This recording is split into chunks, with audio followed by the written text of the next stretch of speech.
If you want to hear a counterintuitive method to have people crash your doors and throw money at you like it's Black Friday, Christmas, Easter, all in one, in order to have them on your email list, if you're an author, you need to hear what's coming up today.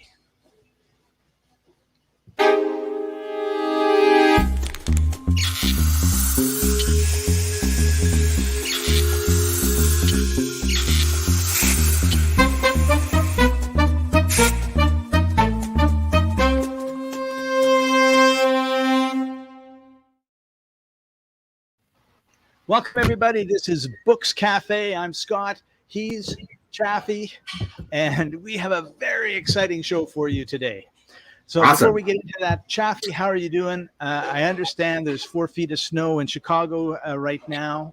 Scott, it's too cold for snow. What are you talking about? It's like negative degrees. It's cold. No, is that right? I feel bad for you, because I happen to be outside. If you hear some noise, it's cars going by because I am across the street from a gorgeous beach in Ecuador on the Pacific Ocean. And you do this every week just to torture me. You know that, right? I do. Like really cold outside. That's right. And you grew your family like and everybody with negative wind chill where I'm at right now. I want you to come back to the tropics, Chaffee. I know. Ecuador is a wonderful, wonderful country. I'm really enjoying it here. So, aside from the cold, you can't go anywhere else. You're kind of stuck. Not a bad place to be stuck, though, right? That's right. It's really weird what's been happening, but. So we have an amazing guest who's going to join us. This is Books Cafe, sponsored by freeebooks.net. Our purpose and mission at free-ebooks.net is to connect avid readers with new authors. As you know, there's if you have a book and you want to get it published and in Barnes and Noble and Chapters and all of that, you go to Madison Avenue to the book publishers. They're going to say, sorry, Chaffee, you're not well enough known. Sorry, Scott, nobody knows you. And unless we know it's going to be a bestseller, we're not really interested. So self-publishing, of course, is huge. But how do you create that audience? Well, we have 220,000 visitors coming to our site every week. We have over 5 million members.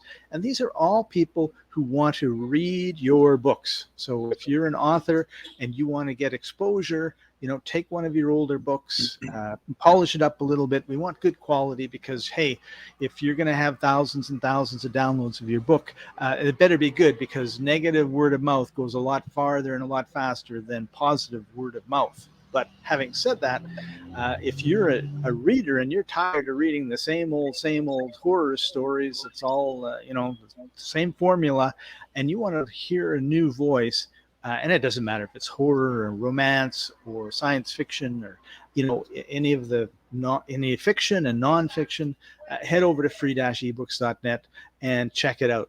And it's free. You can download 5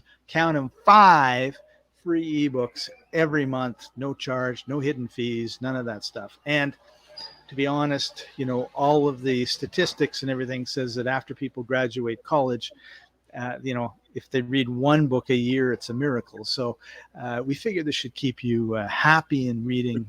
And of course, that's not our audience. I gotta say, Scott, now, like in the past couple of years, because everyone's locked down, shut down, holed up, and in stuck, readership has gone up, right? More and more people are reading because what else are you going to do? So if you're an author, now is a great time to be an author. And that's why I'm excited to have our guest on, because he can help you find those readers if you're an author for your book. Yeah. So let's bring him on. Our guest is the nation's foremost authority on how to grow your business with a book. He's the co-author of the Sharkpreneur podcast with Shark Tank's Kevin Harrington, which was named the number 6 podcast listened to by Nasdaq. And I'm assuming that's everybody involved with Nasdaq, not just that one company. And he's a 9-time, so he knows what he's talking about. He's not someone that just comes along and he says, "Hey, do this because I told you to do it." He actually walks his talk, right? He's a 9-time bestseller. So there's nine times bestseller author who has been interviewed on NBC News, CBS News, Forbes Inc., CBS Moneywatch, and many, many more. So with that, everybody, let's have a warm welcome for our guest, Seth Greene. Hey, Seth, how are you doing today? I am fantastic. Thank you so much for having me, Scott. It is always an honor to be here on the cafe. Scott, we have a bona fide celebrity on our call today. Well, I got to tell you, Chappie, I feel your pain because I'm in Buffalo, New York, where it is also freezing cold. So between the two of us, our average temperature brings Scott's down about 50 degrees. And I've noticed that when I tell people, it's a little bit cloudy today, or it's a little bit windy, I get no sympathy whatsoever. I just don't understand. World's smallest violin playing just for you. All right. So, Seth, give us a little bit of your background, because it's just absolutely fascinating what you've done before you got to where you're at. Well, we could spend the whole half hour or a couple hours talking about that. So I'll do the 2-minute version. So, bullied as a kid, became a magician to try and summon Satan and cast a curse on the bully. That led me to musical theater, which turned into college financial planning, which spun off a marketing firm 14 years ago that we are all talking about now. It's been an incredible journey, a lot of ups and downs, hopefully more ups than downs. We now have an awesome team of 45 team members who work here. We've served thousands of clients. We've reached tens of millions of prospects. And we're going to talk about today the crazy counterintuitive way to sell a whole lot more of your books and get people to pay to be on your list. Awesome. All right. Chaffee, any questions before we dive into it? No, I want to get to the meat of the content. Tell me. All right. Seth, you've got the floor. All right. So for those of you who don't know, this is Rich Schefren. He is one of the godfathers of internet marketing, does over $10 million a year, hosts the Beyond 8 Figures show, and said he recently interviewed me about this topic and said, if I had to start over again, this is what I would do. So the old way of marketing your book on Amazon, if you decided to run advertising, was you ran ads based on other people's books. So you see in this slide, beyond the slogan and building your brand are both circled with red circles. Those are our clients. And you'll see we were running the old way of Amazon ads. I got their book to show up next to Influence by Robert Cialdini, which has sold 5 million copies. I got their books to show up next to Launch by Jeff Walker. All of these are, New York Times bestsellers, not just Amazon. But the problem is it gets really, really expensive because that's what everybody does. Even if you ran ads on Money Master the Game by Tony Robbins, because you had a financial book and he sold 10,000 copies in a day, everybody wants their ads to show up next to Tony Robbins' money book. So they bid up the prices and your Amazon ads get prohibitively expensive. It's what everybody else does. There's too much competition. Like if you go to any of those book pages on Amazon, if you go to Tony's book, you'll see a whole lot of other financial books right next to it because they paid to be there. And that costs too much because everybody's doing it. So what is the solution? Well, putting your book next to someone else's book that is similar to yours, that's thinking like a human being. You have to think like an algorithm, like an Amazon algorithm, which is our counterintuitive. It will make no sense to you until you see it. And then the light bulb will go off. So this is one of my ebooks. This is our cult report, how to grow in your own cult of 50 evangelists who'll promote your brand every week for a year. It's about a 30-page Kindle ebook. Now you'll see in my Amazon Ads Manager, I spent $1.62 and I had a $10 sale. So right off the bat, that's profitable. Chaffee, if I gave you $10 for every $1.62 you gave me, how many times do you want to make that trade? 1 billion times. 1 billion times. That's right. But what if I start spending $3.37 and make $20, $8 and I make $30, all of $12 I make $25. All of a sudden, the return on that investment keeps going up. Now, here's keywords from an actual campaign. Now, you'll see it got even better. I spent 30 cents and made $10. But the question is, if I'm selling a marketing book, why on earth would I run advertisements to someone searching for the Washington Post newspaper? Makes absolutely no sense until I show you the behind the scenes of how this actually works. So here's my book on podcasting, The Ultimate Guide to Growing Your Business with a Podcast, How to Turn Warm, Fuzzy Feelings into Cold, Hard Cash. You'll notice I spent 90 cents. I made $15. That's the book. If you go look up the keyword Photoshop for Dummies, I spent 3 cents and I made $15. Scott, if you gave me 3 cents and I gave you 15 back, how many times do you want to make that trade? As many times as you'll let me. As many times as you will let me, right? Here's Twitch Prime Gaming. I spent 12 cents. I made $10. Here's YouTube. I spent a little more expensive. I had to spend 34 cents to make $15. Yeah. Now, there are folks who haven't gotten their book done yet, right? What happens if I don't have a book? Well, what if you had a webinar and you could turn that into an Amazon lead magnet? It doesn't have to be a physical book. It doesn't have to be a 150, 200 page paperback or hardcover. We've literally sold 5-page white papers. We've sold 10, 20 page ebooks, 4 or 5 page Kindles. So you could take a lead magnet or a brochure about your business if you had one and sell that on Amazon.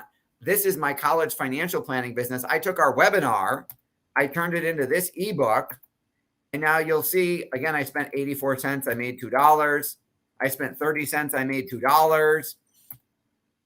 This was my favorite. I ran an ad on something called Teen Titans Go, which is a cartoon that my tween daughters watch. Now, I know it. I haven't watched. I will never admit to having watched it, but I know the show you're talking about. Right. So if you go search Teen Titans Go on Amazon, everything on it is cartoon related. You will see T-shirts, you will see DVDs, you will see toys and dolls, and you'll see my college financial aid book. Now, why on earth would I want to run an ad on Teen Titans Go when no one's searching for college financial planning? I'm going to share with you why in just a second. This is another example of our client. You'll see here we spent $4.53. We made $24. $2, $24. You'll see we got 6.2 million impressions across Amazon, and we sold 202 copies of the book for $900. You'll see in some cases I spent $13. I made $106.96. And 6 million impressions across Amazon. That's a heck of a lot of branding, heck of a lot of free publicity for my book. And I didn't pay for 6 million impressions. I only paid for the 6,000 people who clicked my ad and went to go check out my book. Again, 57 cents, I made 18, 76 cents, I made a couple bucks. So why does all of this work? And why am I advertising on keywords that make no sense? Well, number one, Amazon is a buyer's engine. You go to Google to look something up. My kids don't even know what an encyclopedia is. They just know how to Google things. People go to Amazon to buy things. Number two, the second principle that makes this work is Amazon had endless inventory. They have 1.9 million sellers and over 12 million products, so they never run out of advertising space. Number three, unlike a Facebook or a Google ad. That's a great point. Sorry to interrupt you, Seth, but that's a great point, right? That's okay. You interrupt me all you want. It's your show. So that's a lot of products. It's a lot of products. So there's lots of places for you to advertise. Now, unlike a Facebook or a Google ad, click-through rate, Amazon doesn't care about yet. So for example, if 100 people saw my ad on Facebook and one person clicked, that's a 1% click-through rate.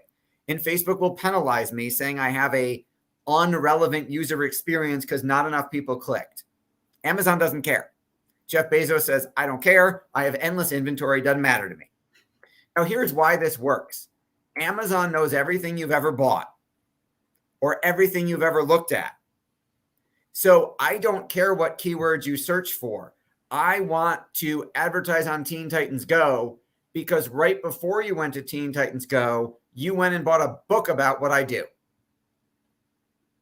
So if Scott goes and buys a Dan Kennedy marketing book, and then he goes and searches Teen Titans Go that he won't admit, and my marketing book shows up on that Teen Titans Go page, I'm the only marketing book. I'm selling in a total vacuum. I'm all alone. Right. And so what you're saying is Amazon's the one that figures this all out. Yes. So harness Amazon's endless amounts of big data and say, hey, Amazon, I want to run ads to anyone who's buying something related to what I do or what my book is about. You got a romance book? Let's run ads based on people who have already bought romance books but are searching for something unrelated now. Right. That's brilliant. I mean, because if you're doing like a Google ad or a Facebook ad, you have to figure out like who it is and where they are and all that sort of stuff. But Amazon's got it all figured out for you. Yes. And I specifically don't want to advertise where everyone else is, because then you can't buy 3-cent sales. You can't buy 36 cents a sale. I want to advertise based on Chaffee bought a book he bought a secret romance novel. I don't want Chaffee. I don't want to advertise with all the secret romance novels. I want to advertise to him after he buys that. And then when he goes and looks up guitar, sheet music, then I want to run an ad.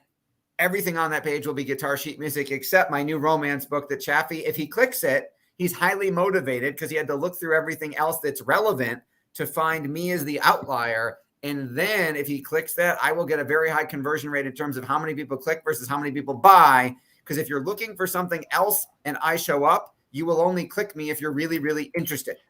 You're leveraging the shiny object syndrome, aren't you? Yes, you are exactly right. Because my goal is a buyer is a buyer is a buyer. And when you buy something, you don't just buy one thing. So for example, when I started during the COVID pandemic, I picked up guitar. I decided to learn how to play guitar.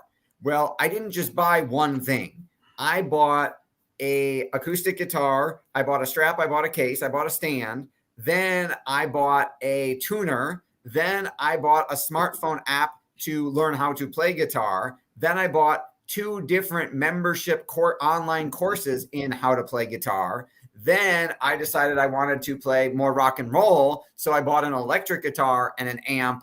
And then I bought more stuff about electric guitar. And then 2 months ago, my 12-year-old daughter had a guitar unit in her music class. So I was helping her practice at home because I had guitars to play on. And everyone else was just practicing at school when they had their chance. So she got an edge. And then when she liked it, we went out and we got her a kid's guitar. We got her a tuner. We got her music stands. We got her a chord poster. We got her a chord trainer. We got her chord cards. I didn't just buy one thing.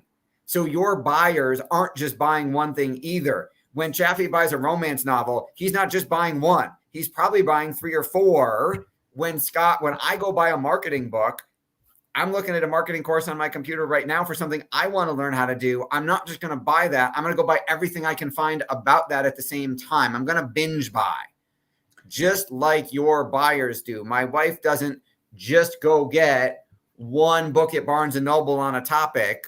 She buys a couple.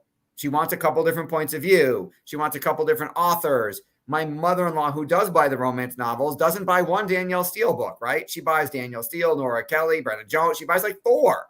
Hey, can I just say, in our defense, romance novels are highly addictive. Yes. I just want to throw that out there. And the guitar sheet music was for my son, not for me. All right. So. But you'll notice my data mining of your profile worked, right? We've seen all of your shopping activity. Privacy is dead. So anyone who wants to sell, who's got a romance book or guitar, should send Chaffee an email and sell him something. That's right. So speaking of privacy, that's awesome. Facebook and Google and all those guys are kind of under like regulation or heat for privacy reasons. And so they had to cut back some of the search algorithms that they can search on and the data collection. How do you see that affecting what you're doing with Amazon? So I'm glad you brought that up. So yes, so we had iOS 14 and 15 this year, which dramatically affected the online advertising market. Everybody's Facebook ad results went way down because we can't retarget, we can't track as much. for privacy purposes, and everybody's ad costs went way up. So the advertising world is scrambling for a solution. Number one, we could do a whole separate session on how we've got the only solution to the fact that Google's getting rid of cookies in 2023. So we have tech that was developed in Israel that literally can save your bacon on Facebook and Google ads, but that's a whole separate conversation. In regards to how this works, I don't see it as an issue as much because it's Amazon.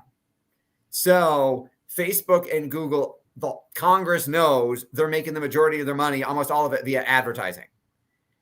Right? Amazon ads isn't that well known. Amazon isn't that big in terms of advertising. And it isn't as established, which is why some of those metrics they don't care about yet. They will eventually, but they don't right now.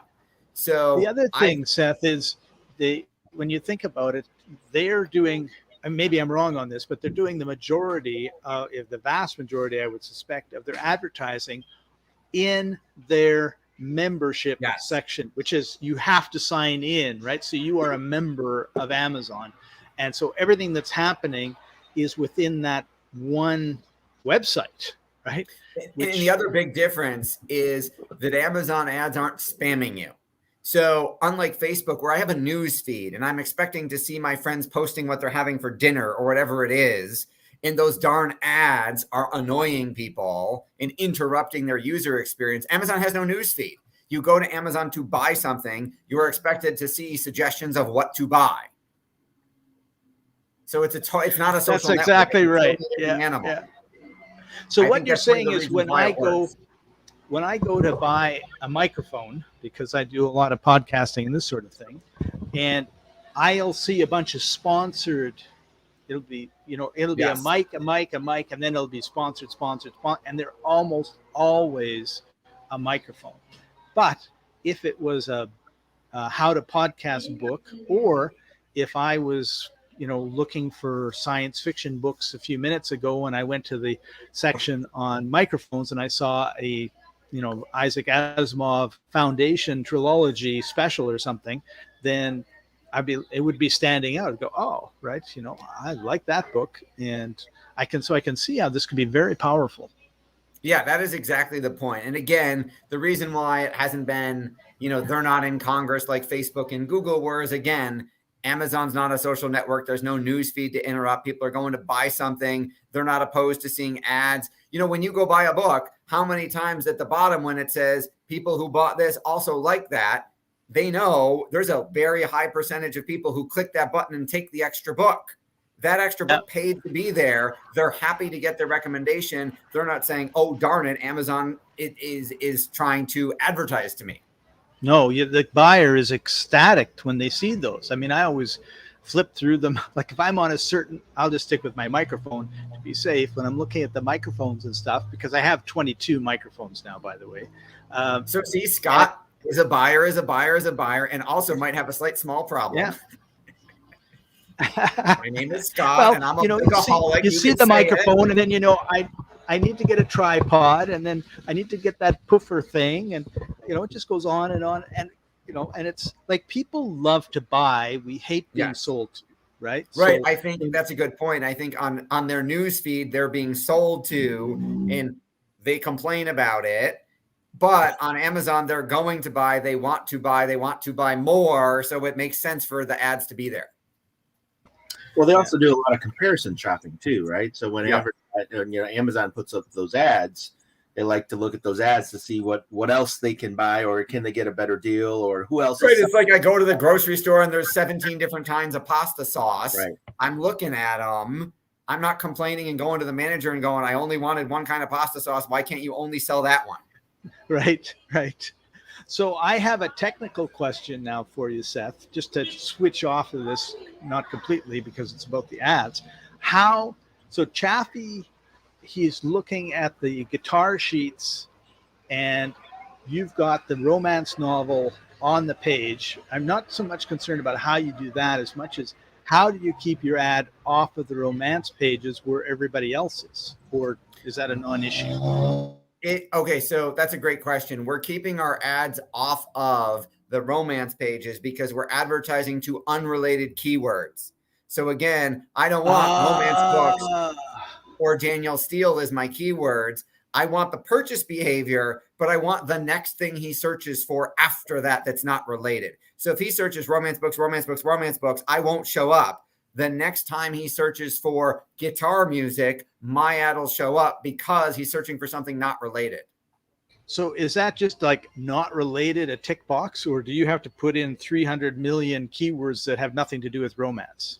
We generally do, after we do the research, we do 100, 150, 200 keywords at a time.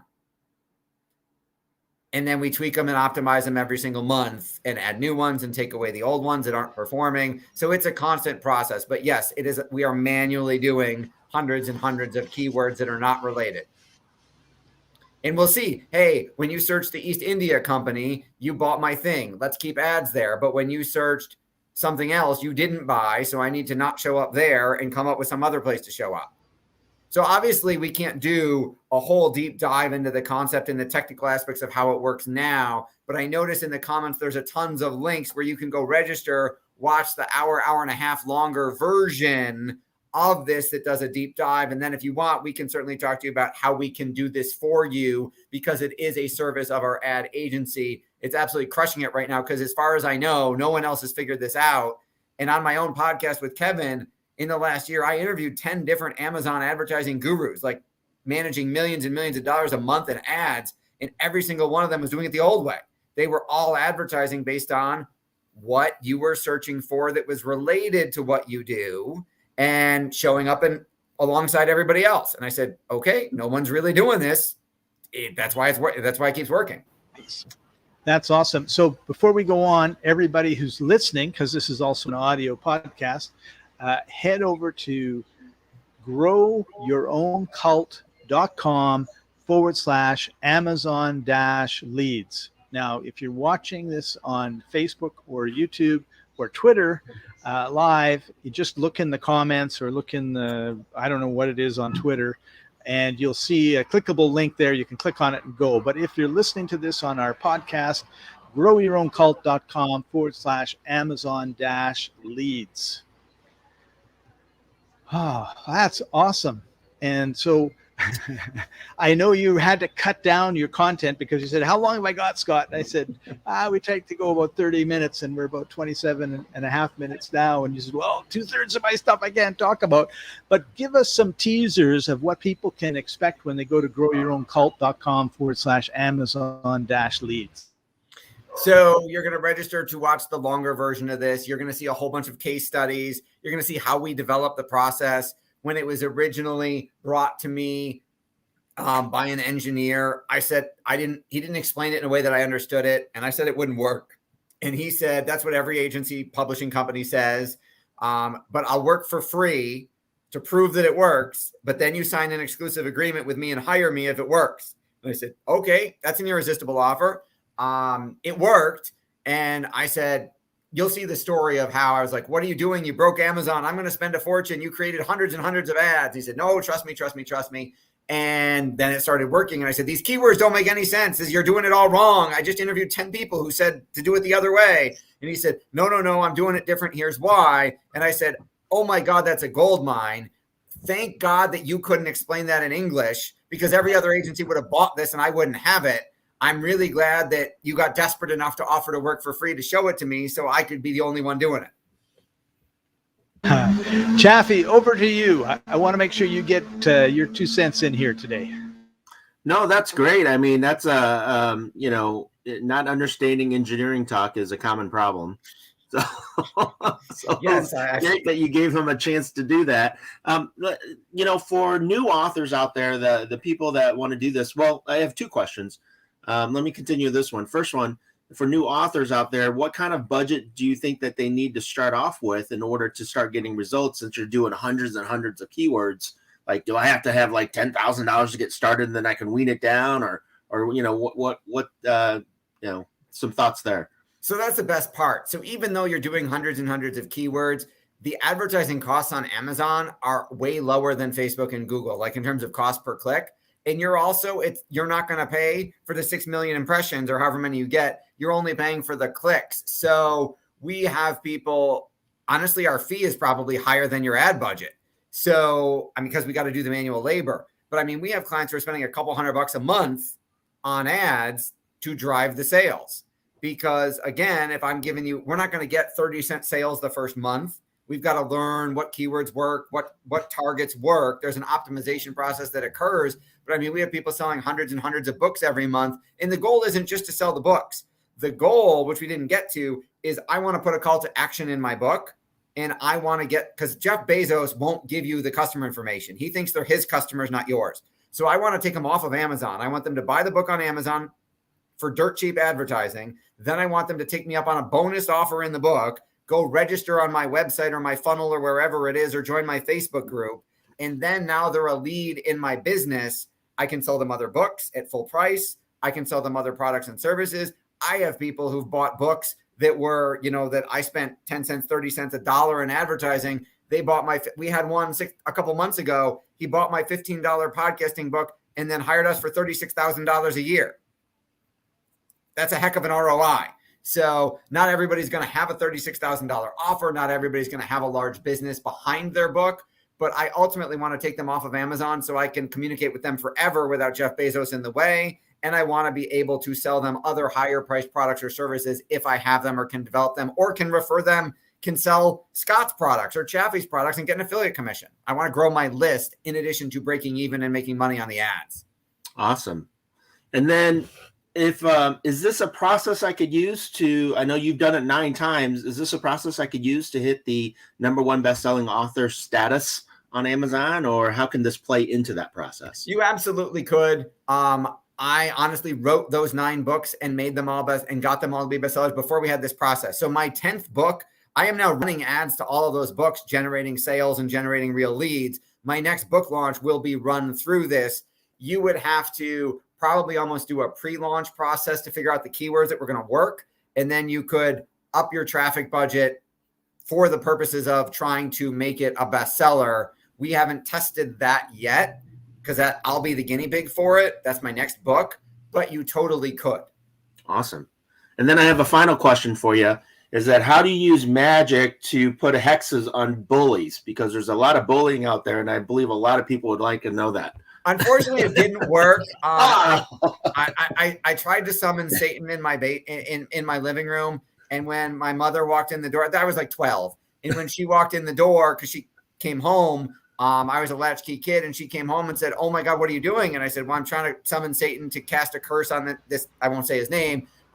This bully who won't leave me alone and keeps beating me up. And she said, "Well, I know about him, and I'm sorry about that. You know that. But could you do it in the basement because you drew a charcoal pentagram on my carpet, and how am I going to get it out of the carpet?" That's what she was worried about, the carpet. She wasn't worried about the goat and all the blood all over the place or any of that No, stuff? or the bell, the book, the candle, any of that The stuff. sacrificial virgin that you had in the closet. You weren't supposed to tell people about that, Chaffee. Oh, that would be a What's this great book. volcano doing here? You should write a book about that and use your process and get it up there. So, now, if only there Seth, had been a sacrificial virgin, we'd be all set. So just to get back on track a little bit, thank you very much, Chaffee. I'm never going to ask you to ask a question. That's right. You just be the handsome face there and look pretty. So I'm suspecting that if you had other products that were not books, this would probably also work as well. But where I'm interested in hearing your opinion on is, what if you had like videos on Amazon Prime, or you had a TV show on Amazon Fire? Would you be able to use this to promote those sort of things? I have no idea. That's a really, really good question. That's a great idea. And I'm going to go kick myself afterwards that I haven't thought of it yet. And we're going to have to find a guinea pig to test that on. Hint, hint. But I haven't tried it for e-commerce yet. I haven't tried it for anything else. So I would love to test it on this. Awesome. So that's the follow-up. I mean, we have tons of podcasts on Amazon. I'm going to go talk to our people, our team, and say, "Hey, can we promote our shows on this?" So is it, just to clarify, if you're running an ad on Amazon, does it have to be for a product that you have on Amazon, or can you run it for something you can else. run it for other stuff. It'll cost you more if you take them off of Amazon's platform. They will charge you more than if you're selling an Amazon product where Amazon gets paid and you keep the person on the platform as opposed to taking them away from Amazon. Seth, I really love this idea because what you're talking about doing is the same thing I've talked about for years in terms of a podcast, right? You listen to the podcast, you don't have their email address, their name, you have no information. But if you have some sort of, we call it lead magnet, where they go and they get that, right? So, but in this case, what I love about it, it's one of the reasons I love Udemy, and courses on Udemy too, by the way, is Amazon will pay you for the lead that they're going to give you. Right? Like they're not going to give you the name and all that sort of stuff. But if I can get my book in Chaffee's hand and I've written a half decent book, he's going to want to get the rest of my romance novels, or he's going to want to get the rest of my, how to fly fish books, or he's going to want to get the rest of whatever it is. You got a lot of hobbies, Chaffee. Yeah. And you can pull them, they can pull off because you know that they're really interested. But that lead, okay, I had to pay Amazon something to get the ad in front of it, but I'm getting the back end of the lead paid. I'm getting paid to get the back end of the lead if I do it right. Yes, exactly. 100%. Yeah, I'm going to pay 3 cents and I'm going to make $9. Right, past performance, no guarantee of future success. Insert standard legal disclaimers here. They're not all 3 cents. It's a money back. It's a triple money time. Are all the Amazon ads just text ads? Are they going to be moving to like images and video ads or anything like that? Do you know, Seth? It's a picture of the product or the book along with usually the title of whatever the name of the product or the book is. And if you wanted, you could write a short additional description. However, to do that on hundreds and hundreds of ads would be very labor intensive. We've just gone with the auto Amazon ad, which is the picture of the product and a little title thumbnail. Those have worked great. We don't have the process or manpower to customize every single ad for every single thing yet. So it's not going to be, if you like romance books, you're really going to love our fly fishing book. No, just the picture of the product, like the picture of the book and the thing will just show up like a regular Amazon ad. If we were running 10 or 20 ads, we could customize every single one for everything we were searching for. Whereas this way, it's a volume play. Right. Seth, thank you so much for your time. This has been eye-opening. We do have a question from one of our listeners, which is, I'm not sure if it's related or not, but we have a question.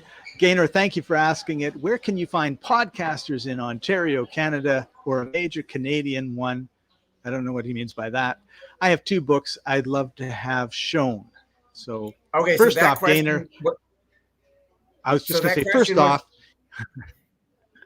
we have a delay. I'm going to be quiet, Seth, and let you answer it.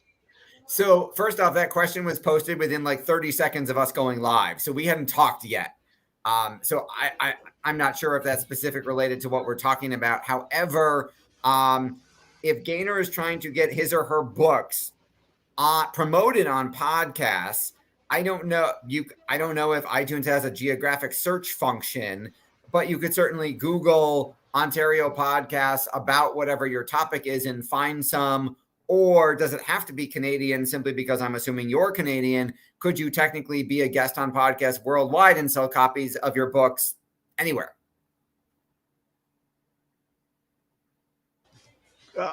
Great answer. Push the wrong button. So Gaynor, the other thing you can do is contact us and come on our show. That will get you started. And we are also live in Canada as well as the United States and around the world. So Seth, at the end of every show, we have a tradition. I'm going to start it off with Chaffee, and that'll give you a couple seconds to figure out what's going on. And Chaffee knows what's happening. And coming up next, folks,